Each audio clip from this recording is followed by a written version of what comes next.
దగ్గర అయితే TP metre లేదు. ఇది చూడండి, ఎల్ఎన్బి స్క్రూ వచ్చేసి ఇలా పెట్టుకోవాలి, ఈ యాంగిల్లో ఉంచుకోవాలి.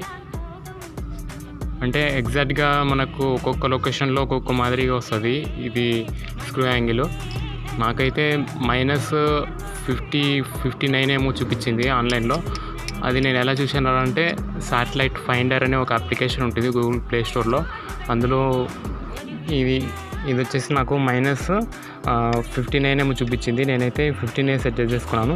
50 సెట్ చేయగానే నాకు ఆల్మోస్ట్ 90% స్ట్రెంగ్త్ అనేది కనిపించింది. క్వాలిటీ స్ట్రెంగ్త్ అనేది కనిపించింది, సిగ్నల్ స్ట్రెంగ్త్.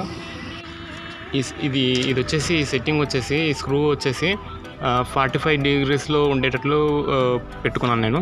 కాకుంటే ఇది నాకు దాంట్లో చూపించింది అయితే 50.49 15 చూపించింది.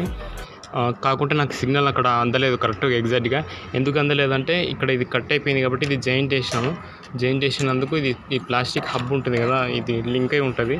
ఇది ఓల్డ్ మోడల్ ఎయిర్టెల్ యాంటెన్నా. ఇది కింద నుంచి దీనికి చూడండి, ఈ ఎల్ఎన్బి ఫ్రంట్ సైడ్ మనకు ఇది పగిలిపోయింది చూడండి. ఇది పగిలిపోయింది కదా, సిగ్నల్ రాదు అనేసి చాలామంది తీసేస్తారు. అదేం సిగ్నల్ దానికి సంబంధమే లేదు అసలు. దీంట్లో వాటర్ వేలకుండా చూసుకోండి అంతే. ఇదైతే సిగ్నల్ సమస్య ఇది కానే కాదు. ఇలాంటి ప్లాస్టిక్ బాటిల్స్ ఉంటాయి కదా, ఇవి కొంచెం పెద్ద సైజ్ తీసేసుకొని కట్ చేసుకొని దీన్ని 2.5 లీటర్లు ఉంటాయి చూడండి, అవి దీని మీద కట్ చేసుకొని ఇక్కడ బేస్ చేసేసుకుంటే సరిపోతుంది. సిగ్నల్ ఎలా సెట్ చేశానంటే నేను వీడియో కాల్ చేశాను వాట్సాప్ ద్వారా.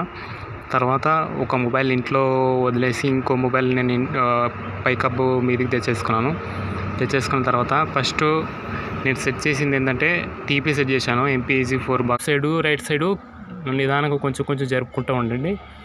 నిదానంగా జరిపేయండి, సిగ్నల్ వచ్చేస్తాయి. సింపుల్. ఎందుకంటే నేను ఇక్కడ 45 ఎందుకు సెట్ చేశానంటే నాది చెప్పాను కదా, ఇక్కడ కట్ అయింది కాబట్టి, బాడీ కట్ అయింది కాబట్టి నేను ఇక్కడ 45 degrees సెట్ చేయాల్సి వచ్చింది. మీరైతే 50 లేదా 51 సెట్ చేసుకోండి, ఇక్కడ వచ్చేస్తుంది. ఆ తర్వాత చూడండి, ఇది తూర్పు సైడు ఎక్కువగా బేస్ ముఖమై ఉండడం వల్లనే మనకు సిగ్నల్ అనేవి వస్తాయి. అదే DTH సన్ డైరెక్ట్ అయితే అయినా కొంచెం ఇటువైపు అయితే తిప్పాల్సి వస్తుంది. ఇది తూర్పు వైపు ఎక్కువగా యాంగిల్ అనేది తిప్పుకోవాల్సి వస్తుంది. అంటే సన్ డైరెక్ట్ ఎటు ఉందో అటు నుంచి ఇప్పుడు మీకు ఎల్ఎన్బి ఇక్కడ సన్ డైరెక్ట్ ఇక్కడ వస్తుంది చూడండి. ఇటువైపు సన్ డైరెక్ట్ వస్తుందంటే అటువైపు తీసుకెళ్ళాలి, అప్పుడే సిగ్నల్ వస్తాయి.